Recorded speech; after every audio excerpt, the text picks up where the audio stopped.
Olá, seja muito bem-vindo. Mais uma vez, é muito bom estar em sua companhia. São 11 horas pelo horário de Brasília. E a partir de agora, você acompanha comigo as notícias do Brasil e do mundo desta terça-feira. Eu começo falando de política.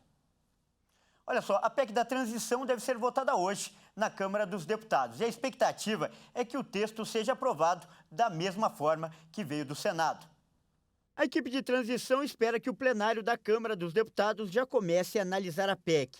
Já aprovado no Senado, o texto não vai passar por comissões da Câmara, após ter sido incorporado a uma outra PEC que já tramitava na casa. O presidente da Câmara, Arthur Lira, e aliados do presidente eleito Luiz Inácio Lula da Silva querem agilizar os trâmites para que a proposta comece a vigorar no início do próximo ano. Para isso, precisa entrar no orçamento de 2023, que deve ser finalizado nesta semana.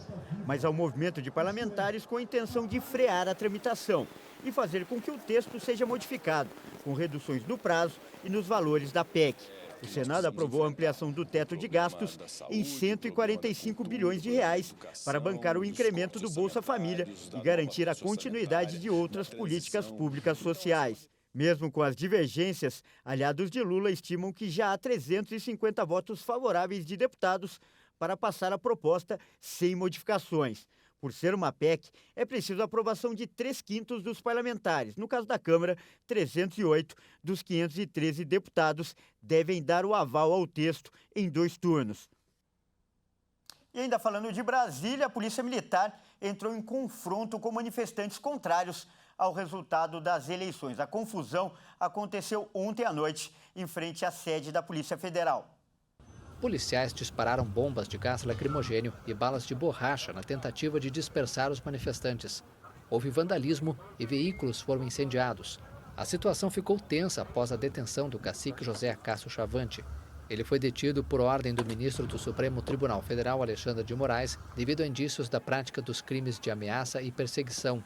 Moraes ordenou 10 dias de prisão temporária. De acordo com a imprensa, os confrontos começaram após uma tentativa de invasão do prédio da Polícia Federal para libertar o cacique. E eu falo agora de notícias internacionais. A presidente do Parlamento Europeu, Roberta Metsola, se pronunciou sobre as denúncias de corrupção envolvendo a vice-presidente da casa, Eva Kaili. Ela afirmou que o caso é um ataque à democracia europeia. Não se engane, o Parlamento Europeu, caros colegas, está sob ataque. A democracia europeia está sob ataque. E nosso caminho de sociedades democráticas livres e abertas está sob ataque. Visivelmente abatida, a líder maltesa confirmou ter acompanhado pessoalmente uma das apreensões realizadas em Bruxelas e prometeu uma investigação interna para analisar o ocorrido. There will be no sweeping under the carpet. We will launch an internal investigation to look at all. Não vamos varrer para debaixo do tapete. Vamos lançar uma investigação interna para analisar todos os fatos relacionados com o Parlamento e para analisar como os nossos sistemas podem se tornar ainda mais seguros. Não haverá negócios como de praxe. Lançaremos um processo de reforma para ver quem tem acesso às nossas instalações, como essas organizações, ONGs e pessoas são financiadas. Que ligações com países terceiros elas têm. Pediremos mais transparências nas reuniões com atores estrangeiros e aqueles a eles ligados. For more transparency on meetings with foreign actors and those linked to them. O escândalo explodiu após operações de busca feitas em Bruxelas e da detenção de 4 pessoas, incluindo a eurodeputada grega Eva Kaili, vice-presidente do Parlamento Europeu, por corrupção e lavagem de dinheiro. A denúncia trata do pagamento de enormes subornos por parte de um Estado do Golfo para influenciar votos e cargos no Parlamento. Em meio às investigações, o governo do Catar negou qualquer relação com o caso. Vamos falar agora de Copa do Catar. A Argentina tem dúvidas para a escalação da equipe que entra em campo hoje em busca de uma vaga na final da Copa. 2 jogadores argentinos estão suspensos e não poderão jogar. Já o adversário, a Croácia, deve manter o mesmo time que eliminou o Brasil nas quartas de final. Os hermanos vivem um clima de dúvida, já que não se sabe se o técnico Lionel Scaloni vai manter a linha de 5 defensores adotada diante da Holanda ou se vai voltar a uma formação com apenas 4 jogadores na defesa. Recuperado de um desgaste muscular, o meia Ángel Di Maria pode ser a grande novidade. Já os laterais Montiel e Acunha, suspensos, estão fora da partida. Estoy convencido de que Son un gran equipo con... Estou convencido de que são um grande time, com grandes jogadores e, sobretudo, passam a sensação de um grupo unido, que é o que interessa. Será um jogo difícil. interesa, así que será un partido complicado.